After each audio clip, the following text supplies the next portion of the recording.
نن درته د افغانستان د پرمختګ په خاطر باندې ډیر یو ښکلی خبر لرو. هیله ده تر پایه سره پاتې شئ او که زموږ چینل ته نوي راغلي یاست او زموږ چینل مو سبسکرایب کړی نه وي نو زموږ چینل در سره هرومرو سبسکرایب کړئ. د نن ورځې خوندور خبر دا دی چې په افغانستان کې په لومړي ځل د ځمکې ګاز ایستل پیل شول او دا ډیر د خوښۍ زیری دی.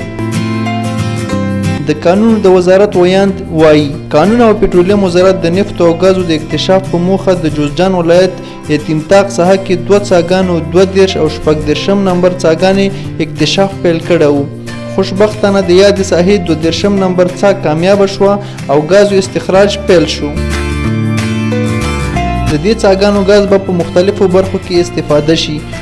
یوازې د 22 نمبر څاه سره به د افغانستان دولت په یو کال کې 8.5 میلیونه ډالر عاید ترلاسه کړي او زرګونه کسانو ته به په مستقیمه او غیر مستقیمه توګه کاري فرصتونه برابر شي. د سره اشرف غني هم اعلان وکړ چې په راتلونکي میاشت کې به 40,000 کارمندانو ته د کار زمینه برابر شي. دا زموږ د نن د خوشحالۍ نه ډک خبر.